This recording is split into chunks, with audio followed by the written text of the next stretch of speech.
My name is Yusuf Nwadi, and I'm a passionate and wonderful entrepreneur. 7 years ago, I decided not to go to college and instead dive deep into entrepreneurship and solve one of the biggest problems that the African continent is facing. 7 years later, we're building one of the largest job simulation platforms on the African continent. And the best part, I'm not alone on this journey. Every day, I get to meet extremely talented people who are building solutions for some of the most challenging problems that the African continent is facing. So I decided to launch this podcast as a way to bring these conversations to life and share them with you all. On this podcast, you'll meet amazing people and discover what they're building. We'll hear their stories, learn from their experiences, and get inspired. So if you're like me, and you're excited about discovering the cool technologies being built in Africa, then you've come to the right place. Welcome to What I'm Building with me as your host. Imagine it's on the 15th date of any month. You're running low on cash, but you still have to go to work tomorrow morning. Today, I'm speaking to Ignace Turatsinze, the co-founder of Payingtone. I'm trying to understand his story, how he got into entrepreneurship, and what he's building. What gave you that confidence? All right now you have to have a rich friend around. My dreams is to offer to 80% of Rwandans by 2029 a clean and affordable cooking system. All right, man. We've been very good friends since 2019, actually. So in 2019, we met when we were all pitching at a pitching competition. I was pitching back, you were pitching a different startup. Ever since then, we've been very good friends.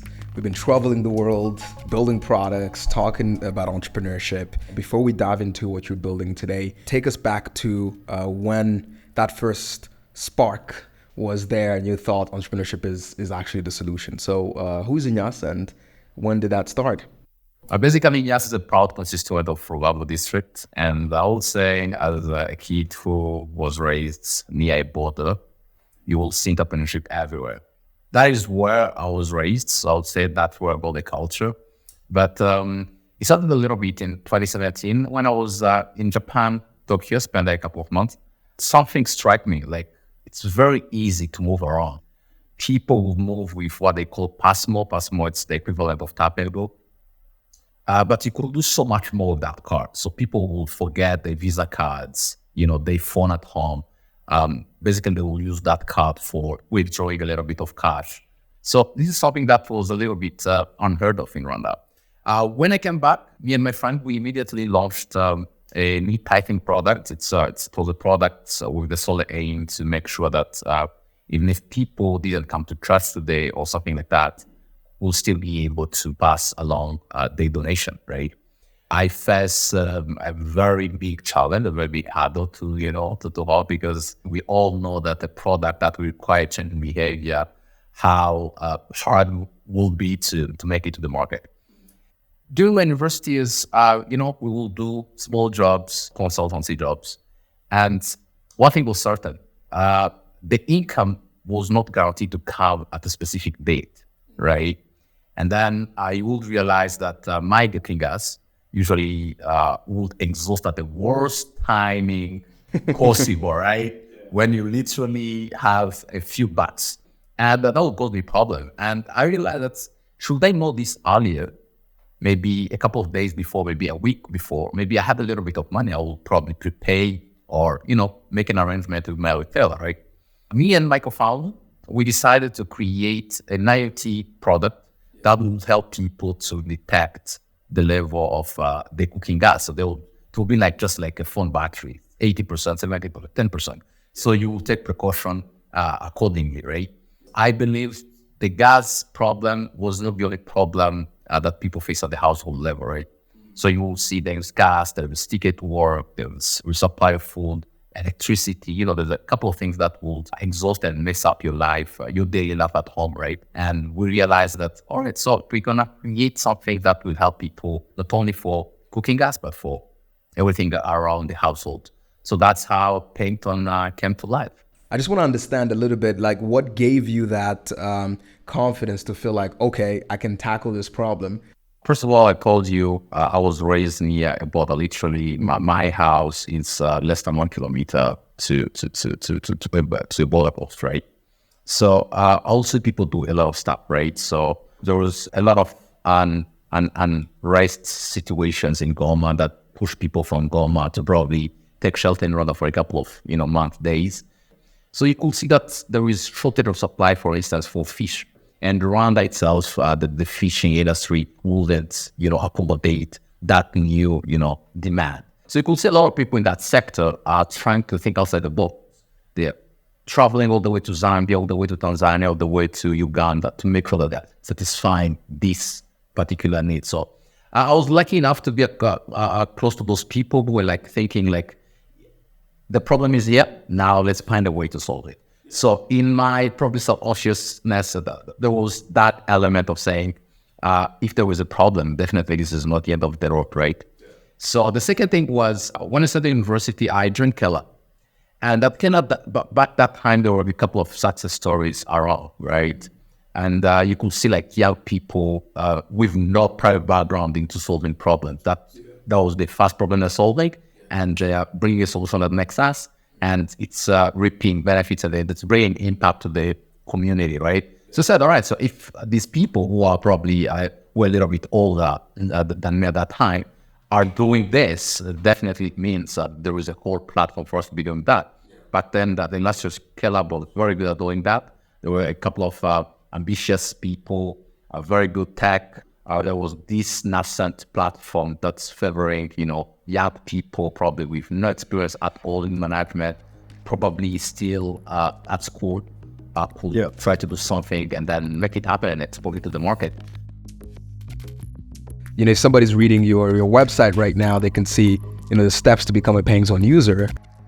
Why are you building Payingtone? Who are you building it for? What's the problem there? I got it for only one problem. It was cooking gas. I wanted you and the retailer to be in constant communication. The retailer will be monitoring the users. The idea was that the retailer should know actually what's happening in your kitchen with your gas, so that when it's tight, they will initiate, a trade if you have money. If you don't, if you think like when the gas is going to end, probably in a week from now, you'll be able to prepay if right now we have them in. And if not, the retailer probably will leverage how many times they've already resupplied you, and that probably, if you're a current customer to them, they will be able to advance. And I would realize it's not only gas, it's a couple of things around the household, right?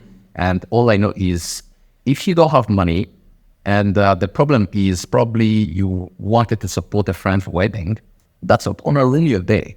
Yeah. But if you don't have money, and the problem is you don't have rice at home, that's a very big problem, you will say, right? For us, because we're creating this product for all the people out there who are earning close to less than an average salary, which is around $218 in Rwanda. We said, all right, people who are earning less than $500. First of all, these people don't have access to credit cards, right? So how do they actually solve that problem? So, they earn less than $500. So, rice just, finished in your kitchen and you don't have gas. So how are they currently, before Payingtone, how are they solving that problem? All right. Right now, you have to have a rich friend around. That's the easy way. That's the easiest way to solve that. Hey, bro, can you send me 5K? Can you send me 10K, right? So this is the most practical thing that people do, right? The second one is to create a relationship with a merchant in the proximity, right? We all have the mom and pops store around our in the neighborhood areas. So you will see a lot of people have special relationship with a specific merchant, right? I don't think you feel a little bit safe when you're asking money. It's something that should be private, right? Yeah, that's true. So this is a tool that gives you that, right? You don't need to call anybody when you want sugar because it's something that's not cool, And then the fear of rejection. Remember back when we were in high school, when you will be approaching a lady, the first phobia that we had, it's will I get rejected? Or I should my shot. That's right? True. So then we take away this fear of rejection and we bring the whole process private and instant. And then we make sure that this is not funds that you're going to spend on, whatever you want, because we exclusively work with merchants. So we always know that Payingtone is there for to keep you maintain your daily standard of living, right? So basically, that's what you're providing to your corporations. How does Payingtone come into the picture now? This is how people are currently doing it. There's a couple of challenges with the way that they're doing it now. So how does Payingtone, let's say, simplifies or makes that process more effective and efficient? Yeah, basically, Payingtone is an instant microcredit. So it means basically you have just to register, then we ask some couple of information. So once we've gathered all those information, we have a clear understanding of how much money probably you'll be needing, because the way we give out loans, it's up to 1/4 of your salary. I know exceeding to 200,000 from upfront. So basically, we need to get a sense of who is useful financially for us to be able to come up with that decision, because we don't want to give you something that's well below or way beyond your capabilities, right? Is there like a criteria of if you earn a certain amount of money, you can't use Payingtone? Like, do you reject some people who sign up? So for example, if somebody signs up and let's say they earn $5,000 a month, that's an example. Once you're collecting all that information in the sign-up process, would you reject them to sign up on the platform? Or are you kind of like, we're just open to anybody? We will not reject them, but I would say we will not target them. Yes, those need us, but we suspect that they have more alternative. You know, so we wouldn't be making a difference in their lives, right? Yeah. But we believe like with this set category of people, Payingtone probably will become a crucial tool to have on a daily basis.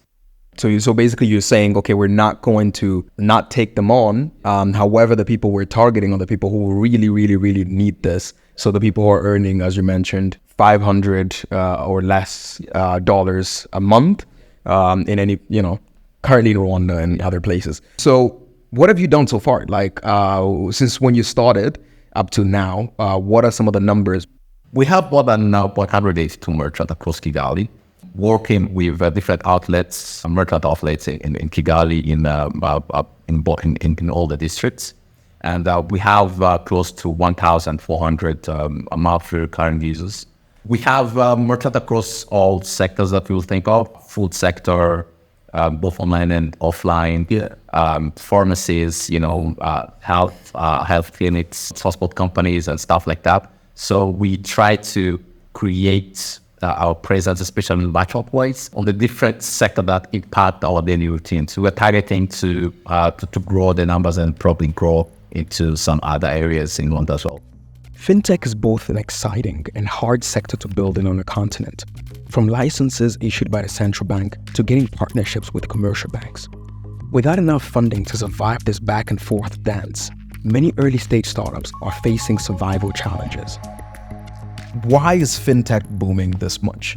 I think it's because 50% of people who are in Africa right now are very young, right? Yeah. So which means in the next 5 to 10 years, these people will have the purchasing power. And these people will want the same ease they find on any other service around. Yeah.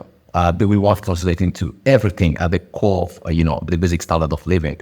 So this is why you see a lot of fintech trying to tap into. There's always a specific niche which has a lot of people to serve. So it doesn't matter if you are a bank or you're just a saving platform. So it means you always have millions of people to use the product. So I would say this is a cultural shifting mechanism that happens, and also fintech is something that has always a very big audience. It's like entertainment. Ever had to pay your bills, but your paycheck hasn't come yet? We've all felt that pain. In this day and age, fintech is changing how we handle money, and the buy now, pay later technology is leading the way. Can you tell us a little bit about what is buy now, pay later, and how does it work? It's a solution that gives the consumer the ability to acquire products, and avoid a lump sum payment. So it helps the consumer to dissect, the lump sum payment into a number of installments, right? So this gives the consumer the ability to acquire product like right now, and then they will be able to pay over time, right? So this is great because, first of all, it's cheaper when it comes to interest rates. It gives also the ability to the merchant to be able to, to sell the stock and then guarantee that this thing has been solved, right? And then it gives them the ability to be able to supply a stock. Some people have a stock which is full, right? And then they're not sure that they will get house to consumers. And then one of the barriers to trade is the ability of the consumer to be able to pay, right? And then now there is now a financial service that's coming in between there to make sure that both the consumer and the merchant are probably doing, or servicing their respective needs. So buy now, pay later gives the ability to these two distinct individuals to be able to, to be able to make this trade. Yeah. There might be somebody out there and they're like, I want to do the same thing. I want to become an entrepreneur. I want to solve problems in my community. What would be your piece of advice to that person who's listening or watching this?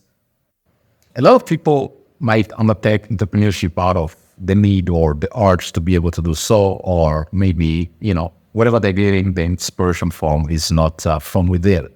So you need to convince yourself that, first of all, you like it and you want to do it, because it comes with a lot of stress, a lot of struggles, and that it requires a resilience that makes you question if you are always, all the time, all day long, right?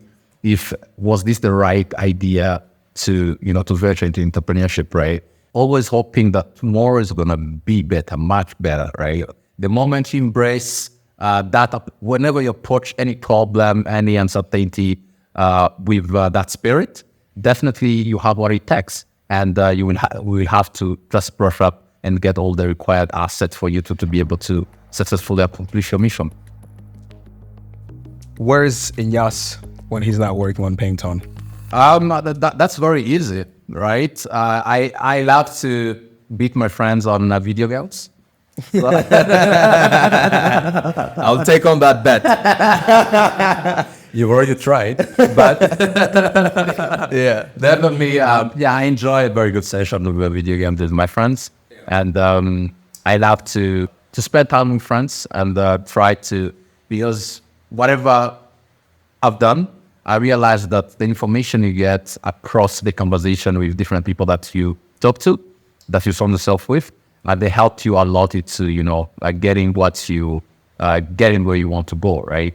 So basically, I love to interact with people and when I'm working, and I love to watch football games, soccer. I'm a huge citizen fan, and definitely that's what I do in my free time. What's your favorite African dish? That is very easy, actually. It's ugali and meat. What kind of meat? Beef. This side, we can never go wrong with beef. Okay. But beef and goat, those are my favorite food. Yeah. Okay. If you were not an entrepreneur, what would you be doing now? I love sales. I enjoy everything related to a sales journey, right? From identifying a prospect, take them through problem solving, providing solution, close it. And I love that adrenaline that comes when you and your prospect, you're agreeing on a couple of things, not yet closing, but when you are getting there, Yeah. It's, it keeps you, it makes you smile when you're alone and say, all right, probably I'm onto something. So definitely that will be working for a business and then probably the sales department. It's been a pleasure to have you on this podcast, listening to your journey. Thank you so much for coming through. Thank you very much. All pleasure's mine, Yusuf. All right, man. Cheers. Cheers. If you enjoyed this episode, make sure to hit that like button, share, and subscribe to our channel. See you next time.